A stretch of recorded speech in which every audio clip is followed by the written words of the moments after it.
Good afternoon, everyone. Welcome to our English class Week 5 topic. Our topic for this week is about elements of fiction and verb tenses. Let's start first with elements of fiction. Actually, there are 7 or more elements of fiction, and we have already discussed some of the elements in the previous weeks, right? So now we are going to tackle another elements of fiction. Let's begin. Tone. It is simply the author's attitude toward the subject. This might suggest the writer's emotions or attitude towards the information being conveyed. So we have here some examples of words that describe tone.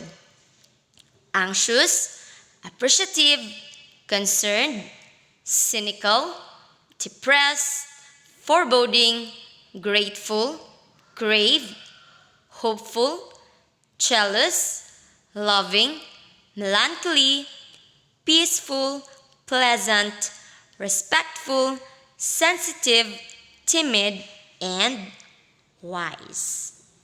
Okay, let's have another example.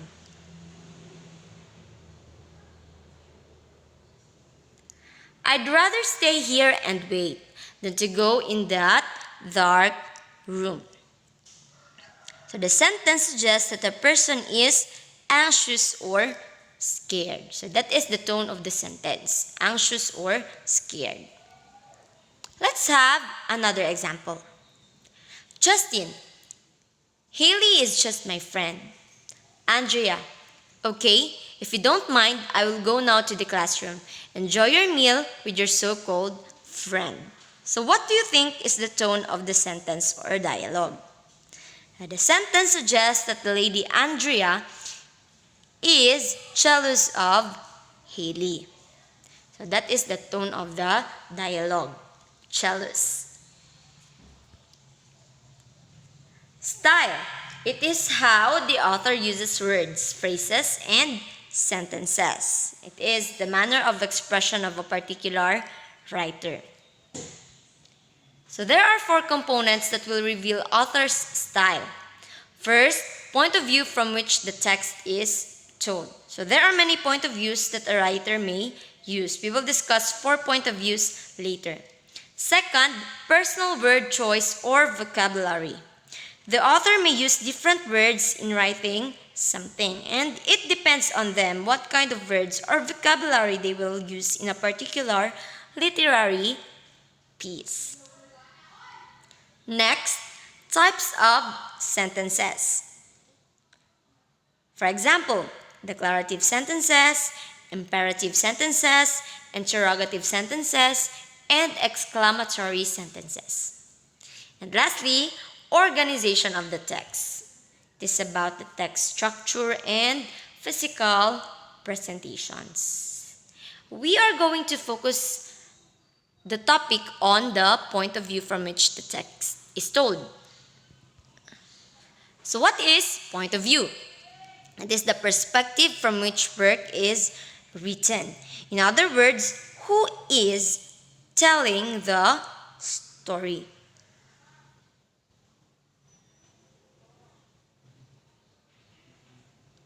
Which point of view? We have here first person. It is when the narrator is referring to him or herself. For example, I, me, my, and mine. We can also include we, us, and our as long as the narrator or the author includes himself or herself, it's first person. So for example, I went to the store today. When I was in the hallway, I bumped into an old friend and had a nice conversation. Example number 2, he holds my right hand. So that is first person. Second person, you. So for example, you should work on getting your room clean. So that is second person using pronoun you. Third person limited. The narrator shows what happens but not what characters are thinking.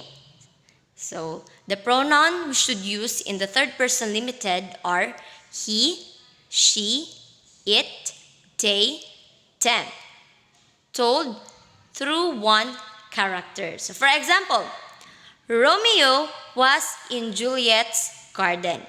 He was on the ground and she was on the balcony. So as you have observed in the sentence, the narrator tells what Romeo and Juliet are doing.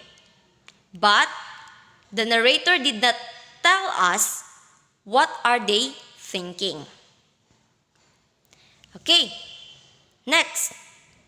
Third person omniscient. So the narrator shows what happens and what the characters are thinking. So, all-knowing. The pronoun we should use in the third person omniscient are he, she, it, they, them. Told by the authors, all characters, feelings, and thoughts are revealed. So for example, he was sad. He felt nervous. He didn't tell his mom that he broke the window. So here in the third person omniscient, the narrator knows what the character is thinking. So those are the 4 point of views. Let's proceed now to verb tense. What exactly is a verb? So it tells the subject's actions, events, or state of being. So in other words, verb is an action word. Okay, here are some examples of action verbs. Run, sing, ride, and jump. But there are 2 types of verbs, the helping verb and the linking verb. So let's go first with helping verbs. A helping verb works together with the main verb. So example, she is living. So our subject there is she, and the helping verb is. And the main verb is living. So the helping verb helps the main verb to complete the sentence. Next example, I have finished my work. So the helping verb there is have, and the main verb is finished. Okay, next, linking verb. A linking verb links the subject to a subject complement that identifies or describes the subject. So for example, the stew tasted good. Our subject there is the stew, and our linking verb is the tasted, and our subject complement is good. Okay, next example.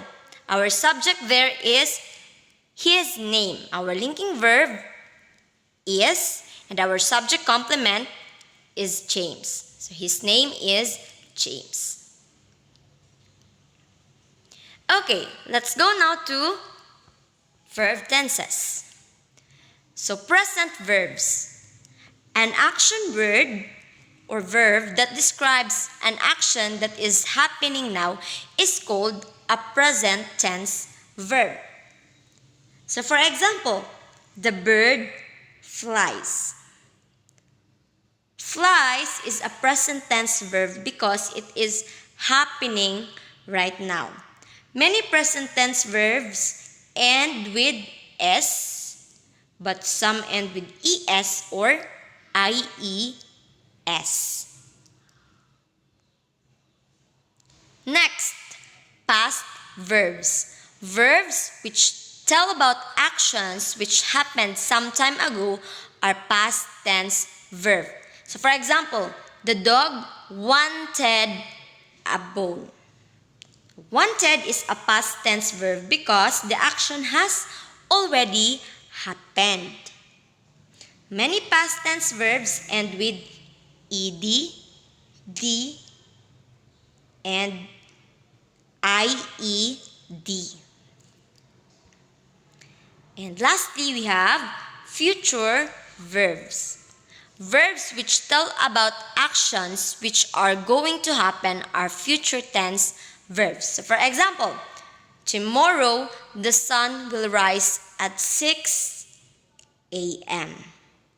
Will rise is a future tense because the action has not happened yet. So future tense use special words to talk about things that will happen. So for example, will, shall, going, and etc. So these verbs, present, past, and future, are just introduction of the verb tenses. So on the following weeks, we are going to discuss the verb tense chart. The simple, progressive, perfect, and perfect progressive. Okay? I guess that would be all. Thank you for listening and God bless. So if you have any questions or clarifications, you can message me directly. Goodbye.